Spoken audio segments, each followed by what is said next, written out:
Function. ठीक, management एक चीज़ जुड़ जाता है कि आप मैनेजमेंट अगर कर रहे हो तो क्या फंक्शन है, वही 5 चीज़ है। अब मान लो एक स्टोरी से समझते हैं। ठीक, मैं एक नया बिज़नेस खोलना चाहता हूँ। ठीक है, अभी के टाइम पे मोस्ट ट्रेडिंग अगर मैं बिज़नेस करना चाहूँ तो रैम का बिज़नेस करना सबसे ज़्यादा बेनिफिशियल रहेगा अभी, क्योंकि अगर आप थोड़े टेकी हो गए तो आपको पता होगा कि अभी रैम की, एसएसडी की और ग्राफिक कार्ड्स की डिमांड बहुत ज़्यादा हो रहा है, जिसकी वजह से इनके प्राइसेस बहुत ज़्यादा बढ़ चुके हैं। मुझे अभी भी याद है, मैंने अपने पीसी में जो 8 GB रैम लगाया था वो उस समय मतलब आज से बस 7 मंथ्स पहले मैंने 800 में लगाया था, और आज की डेट पे उसी की प्राइस 1600 है, मतलब 1600 रुपये हो गया, यानी दुगना हो गया। ठीक है, तो मान लो मैं रैम की प्रोडक्शन यूनिट लगाना चाहता हूँ एक एरिया में, तो मैं क्या करूँगा? सबसे पहले तो भाई प्लानिंग करूँगा। मुझे प्लान करना पड़ेगा कि अगर मैं रैम से रिलेटेड बिज़नेस करना चाहता हूँ तो मुझे किन-किन चीज़ों का ध्यान रखना पड़ेगा। ठीक है, गोल सेट करूँगा।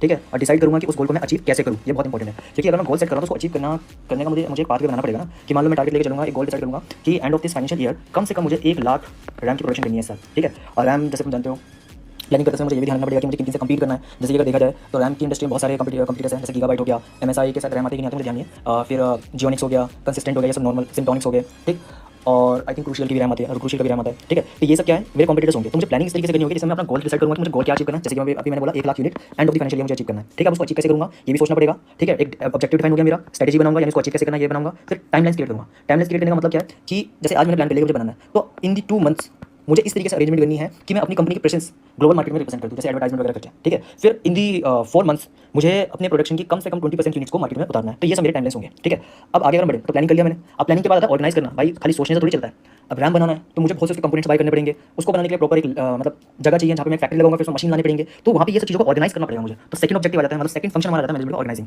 तो अरेंजिंग रिसोर्सेज एंड एक्टिविटीज। ठीक है, अब जैसे मान लो मैंने बिजनेस स्टार्ट करने का फैसला लिया, तो कुछ मेन लोग को जोड़ूंगा शुरू में, तो हर किसी को उसके टास्क असाइन करूंगा। जैसे मान लो मेरे साथ एक आदमी जुड़ा हुआ है, ठीक है, हम पार्टनरशिप में करें सपोज कर लो, तो मैं जानता हूँ कि उसकी टेक्नोलॉजी के मामले में नॉलेज बहुत अच्छी है, तो उसके जो रैम बनाने के लिए कंपोनेंट्स की नीड्स होती है, मैं उसको बोलूँगा भाई तुम्हारा मैं तुम्हें एक टास्क असाइन कर रहा हूँ और ये तुम्हारी ड्यूटी है कि ये कंपोनेंट्स की अरेंजमेंट करना है। ठीक, फिर डिपार्टमेंट फॉर्म करेंगे। अब रैम बनाना है तो प्रोडक्शन डिपार्टमेंट अलग होना चाहिए, फिर मार्केटिंग डिपार्टमेंट मुझे बनाना पड़ेगा क्योंकि मैं टारगेट लेके चल रहा हूँ 2 महीने के अंदर मुझे अपने बिजनेस की प्रेजेंस मार्केट में रिप्रेजेंट करनी है। ठीक है, फिर सेल डिपार्टमेंट अलग होगा। ठीक, तो अलग अलग डिपार्टमेंट की फॉर्मिंग करूंगा। फिर अलोकेट करना है रिसोर्सेज को। अलोकेट करने का मतलब क्या है, कितने ह्यूमन रिसोर्सेज मुझे नीड है, कितने एम्प्लॉइज की नीड है, ये भी देखना है। फिर फाइनेंशियल भी देखूंगा, भाई इतना बड़ा मैं यूनिट लगाना चाह रहा हूँ, 1 लाख मुझे प्रोडक्शन करनी है साल में, ग्लोबल मार्केट में प्रेजेंस करनी है, तो फाइनेंस की अच्छी खासी रिक्वायरमेंट होगी। अगर जितने लोग मेरे साथ जुड़े हुए हैं वो फाइनेंशियल मुझे सपोर्ट कर सकते हैं, पैसा मुझे मिल जाएगा तो ठीक है, नहीं तो फिर मुझे बैंक या किसी फाइनेंशियल इंस्टीट्यूट में अपना ये प्लानिंग शो करना होगा और वहाँ से मैं फाइनेंस रेज करूँगा, यानी लोन लूँगा। यहाँ तो हो गया अरेंजमेंट। अब आती है स्टाफिंग की। तो अब स्टाफिंग करने का मतलब है कि लोगों को लाना।